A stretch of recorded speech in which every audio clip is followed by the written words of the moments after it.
أعوذ بالله من الشيطان الرجيم. بسم الله الرحمن الرحيم.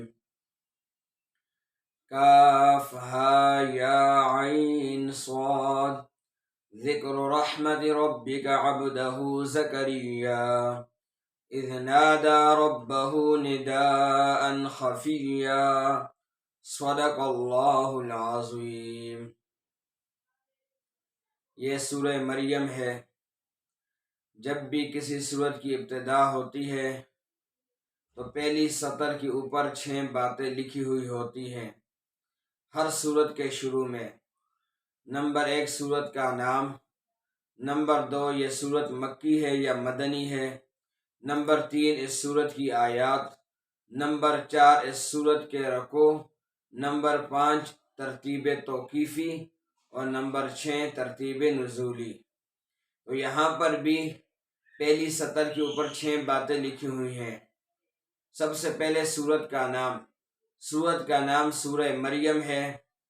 دوسرے نمبر پر مکی یا مدنی، تو سورہ مریم یہ مکی ہے.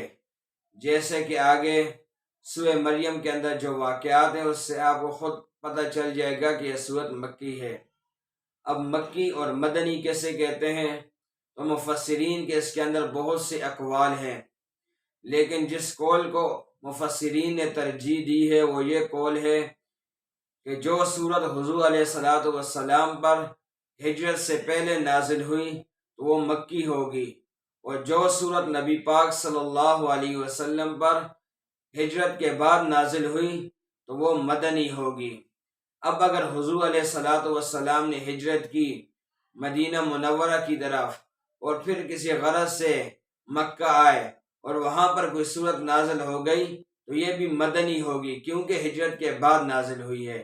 تو خلاصہ یہ ہے کہ جو سورت نبی پاک صلی اللہ علیہ وسلم پر ہجرت سے پہلے نازل ہو تو وہ مکی ہے، اور جو سورت ہجرت کے بعد نازل ہو تو وہ مدنی ہے. نمبر 3 اس سورت کی آیات، تو سورہ مریم کی آیات 98 ہیں. نمبر 4 سورت کے رکوع، اس سورت کے رکوع 6 ہیں. نمبر 5 ترتیب توقیفی کیسے کہتے ہیں؟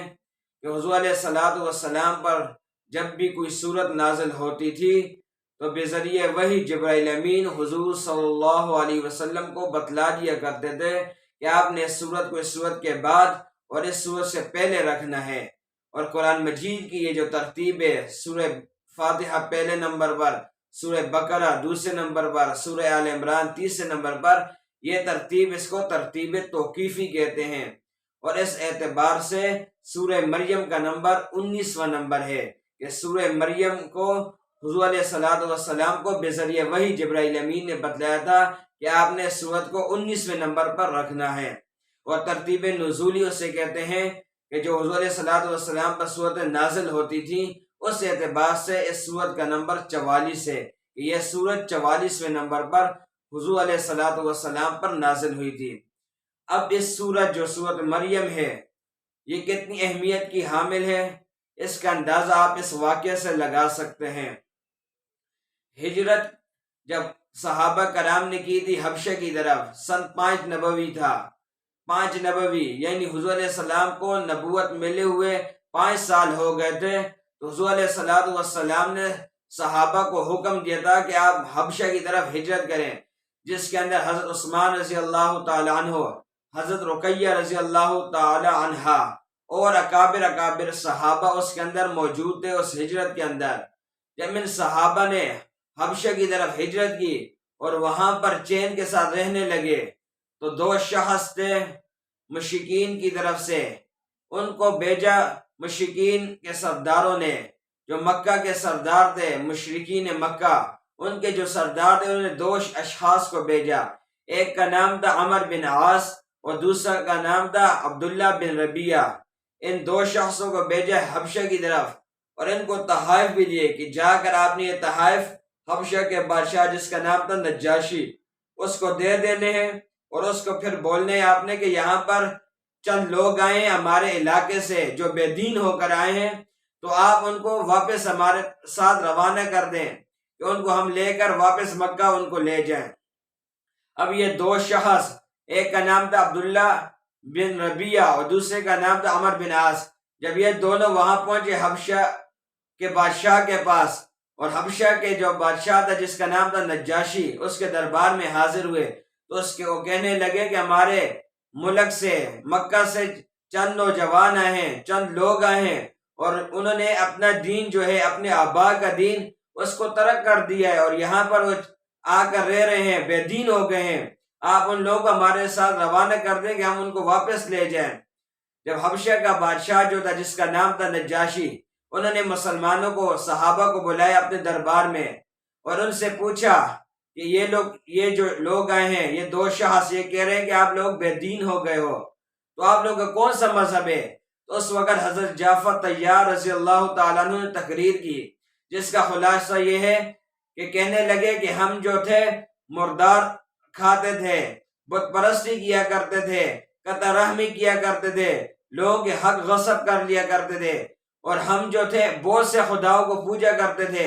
پھر اللہ رب العزت کا ایک پیغمبر ہم میں مبعوث ہوا جس نے ہمیں سچائی کی طرف لایا، اور ہمیں کہا کہ آپ سچ بولو، ایک خدا کی عبادت کا کہا، اور اس نے کہا کہ آپ نے پڑوسیوں کا خیال رکھنا ہے، نماز ادا کرنی ہے، زکوٰۃ دینی ہے، روزے رکھنے ہیں، تو اچھی اچھی باتیں ہمیں سکھلائی۔ تو ہم جو تھے، ہم نے کفر کو ترک کر کے مسلمان ہو گئے اور ہم ایمان لے آئے۔ جب ہم ایمان لے آئے تو یہ لوگ ہمیں تنگ کیا کرتے تھے، جو مشرکین مکہ تھے، تو ہم ان کی تکلیفوں سے تنگ آ کر یہاں پر آ گئے ہیں۔ جب انہوں نے یہ تقریر کی تو اس جو نجاشی بادشاہ تھا، اس نے حضرت جعفر طیار رضی اللہ تعالیٰ عنہ سے کہا کہ آپ کہتے ہیں کہ آپ کے پیغمبر پر وحی آتی ہے، وہ آپ وحی سنائیں۔ تو انہوں نے کاف ہا یا عین صاد، یہ جو سورہ مریم ہے، اس کی چند آیتیں تلاوت فرمائی۔ جب بادشاہ نے اس سورت کو سنا، اس وحی کو سنا، تو اس کی آنکھیں نم ہو گئی اور وہ رونے لگا۔ اس کے دربار کے اندر جتنے بھی اس وقت کے علماء تھے وہ رونے لگے، اور پھر اس بادشاہ نے کہا کہ یہ تو وہی فرشتہ ہے جو حضرت موسیٰ علیہ السلام پر تورات لایا کرتا تھا۔ اس طرح یہ مجلس جو تھی وہ برخاست ہو گئی۔ وہ جو دو شخص تھے انہوں نے سوچا کہ یہ جو بادشاہ ہے یہ تو مسلمانوں کی طرف ان سے مرغوب ہو گیا ہے، ان کا اس کے اوپر اثر ہو گیا ہے۔ تو دوسرے دن انہوں نے کہا، سوچ و بچار کے، پھر کہا کہ آپ کا جس مذہب کو آپ فالو کرتے ہیں، جس پیغمبر کو آپ مانتے ہیں، حضرت عیسیٰ علیہ السلام، ان کے بارے میں بھی ان کا کوئی اچھا خیال نہیں ہے۔ تو پھر حضرت جعفر طیار رضی اللہ تعالیٰ عنہ کو بلایا اس بادشاہ نے، اور اس سے پوچھا کہ حضرت عیسیٰ علیہ السلام کے بارے میں آپ کا کیا خیال ہے؟ تو انہوں نے یہ سورت سنائی، اور پھر اس کے اندر بتلایا کہ ہم حضرت عیسیٰ علیہ السلام کو اللہ کا بندہ، اللہ کا رسول اور روح اللہ مانتے ہیں۔ جب انہوں نے یہ سورت سنائی، یہ باتیں کی، تو اس کے بعد اس بادشاہ نے زمین سے ایک تنکا اٹھایا اور کہا کہ ہمارے عقائد میں اور ان صحابہ کے عقائد میں ایک تنکے برابر بھی فرق نہیں ہے، اور یہ کہہ کر ان کو کہا کہ یہ آج کے بعد میرے حفظ و امان میں ہوں گے اور یہاں پر رہیں گے۔